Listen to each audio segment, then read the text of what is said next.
ரதியும் மன்மதனும் பேசிட்டு இருக்க இடத்துக்கு யாரோ வராங்க அப்படிங்கறதோட போன எபிசோட் முடிச்சிருந்தோம். இன்னைக்கு எபிசோட்ல அந்த யாரோ வேற யாரும் இல்ல, தேவேந்திரன் தான். மகாவிஷ்ணு அனுப்புனதுனால தேவேந்திரன் இங்க மன்மதன் கிட்ட வந்து நிக்கிறான். மன்மதனும் வந்து, வாங்க தேவேந்திரா, என்னோட ஞாபகம் உங்களுக்கு எப்படி வந்துச்சு? ஒருவேளை தேவலோகத்து பெண்களோட ஏதாவது பிரச்சனையா, இல்ல வேற ஏதாவது ஒரு பெண்ணை காதல் வேலையில வீழ்த்தணுமா அப்படின்னு கேட்க, தேவேந்திரன், இல்ல, உன்னோட மன்னனுக்கு உன்னால ஒரு உதவி தேவைப்படுது, ஒரு பிரச்சனை இல்ல, அதுவும் நானா எந்த உதவியும் கேட்கல, நாராயணன் தான் சொல்லி அனுப்பிச்சு விட்டாரு, நீ பார்வதிக்கு உதவி செய்யணும். சிவனோட மனசுல பார்வதி மேல காதல் வரவழைக்கணும், இல்லைன்னா பார்வதி தேவி உயிரோட இருக்க மாட்டாங்க. அதனால சிவனும் சக்தியும் ஒன்றிணைய வேண்டியது அவசியமா இருக்கு. இதை செய்யறப்ப உனக்கு அழியாத புகழும் கிடைக்கும் அப்படின்னு சொல்ல, மன்மதன் சொல்றான், உங்களோட கட்டளைப்படி செய்யறது எனக்கு ரொம்ப சந்தோஷம் தான் அப்படின்னு மன்மதன் சொல்ல, ரதி வந்து, வேண்டாம், நீங்க போக வேண்டாம், ஏற்கனவே வந்து சதியோட நிலைமையை நினைச்சு வருத்தப்பட்டு தான் அவர் வந்து தவத்துல உட்கார்ந்துருக்காரு, இப்ப நீங்க போனீங்கன்னா அவர் கண்டிப்பா உங்க மேல கோவப்படுவாரு. உடனே தேவேந்திரன் சொல்றான், இல்ல, இது நான் சொன்னது இல்ல, நாராயணன் சொன்ன ஒரு விஷயம் கட்டளைக்கு சமமானது. இந்த சூழ்நிலையில நம்ம பார்வதிக்கும் சிவனுக்கும் கண்டிப்பா உதவி பண்ணித்தான் ஆகணும், அது நம்மளோட முக்கியமான கடமை அப்படின்னு சொல்லி தேவேந்திரனும் இவங்களை கன்வின்ஸ் பண்ண ட்ரை பண்றான். அப்போ வந்து மன்மதன் சொல்றான், நான் உங்களோட கட்டளை ஏத்துக்கிறேன். ரதி வந்து ஒரு பெண்ணா இருக்கனால அவளுக்கு வந்து தன்னோட கணவனுடைய பாதுகாப்பை பத்தி தான் யோசிப்பா. காமதேவன் வந்து எந்த காதலையும் பிரிய விட மாட்டான், காதலை விதைக்கிறது என்னோட கடமை தான் அப்படின்னு சொல்லிட்டு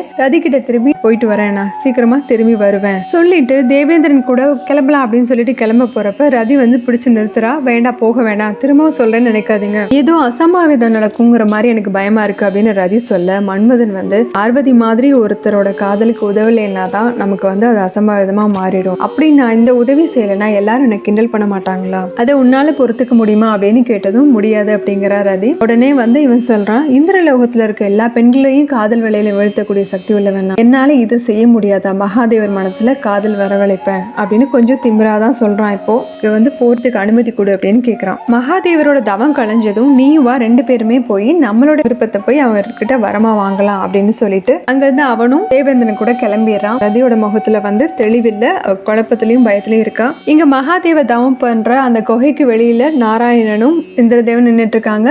மன்மதன் போய் அவங்கள வணங்கிட்டு உள்ள போறான் அந்த குகைக்குள்ள. தன்னால் இந்த செயலை செய்ய முடியும் அப்படிங்கிற நம்பிக்கையோட தான் அவனும் உள்ள குகைக்குள்ள வர்றான். அங்க போயிட்டு நேரா வந்து மகாதேவரை வணங்குறான். அதுக்கப்புறம் பார்வதி தேவியும் பார்த்து வணங்குறான். அந்த குகையவே வந்து பூக்கள் மலர்ந்து இருக்கக்கூடிய, செடி கொடி நிறைஞ்சிருக்கக்கூடிய ஒரு பூந்தோட்டமாகவே மாத்துறான். அடுத்ததா வந்து பார்வதி அந்த தவ அக்னியில உட்கார்ந்துருக்காங்க இல்லையா, தவம் செஞ்சு அவங்களை சுத்தி வெப்பமா இருக்கு, அதை மாத்தி குளிர வச்சுட்டு இப்போ வந்து அம்பை எடுத்துட்டு மகாதேவர் முன்னாடி வந்து நின்னுட்டு, இது எல்லாமே காதலுக்காகத்தான், அதாவது பார்வதி உங்க மேல வச்சிருக்க காதலுக்காக, ரதி என் மேல வச்சிருக்க காதலுக்காக அப்படின்னு சொல்றான். ரதியை பத்தி சொன்னதுமே அங்க இருக்க ரதி வந்து இதை உணர்றா. அவ மேல அங்க வந்து தென்றல் வீச மலர்களும் கீழே விழுக அவ வந்து ரொம்ப சந்தோஷமா அங்க இருந்து கிளம்புறா. இப்ப அடுத்த காட்சியில அங்க கைலாயத்தை காமிக்கிறாங்க. ரொம்ப நம்பிக்கையோட அம்பை வந்து அவன் விட, அது வந்து 5 அம்புகளா போய் சிவனை சேருது. அவனும் இவர்கிட்ட மாற்றம் இருக்கும் அப்படின்னு எதிர்பார்த்தா அந்த குகையை இடிஞ்சு விழுகிற மாதிரி எல்லா இடத்துலயும் துகள்களா கீழே விழுக ஆரம்பிக்குது. அந்த இடமே வந்து அதிரவும் ஆரம்பிக்குது. மன்மதனே இதை சுத்தமா எதிர்பார்க்கல.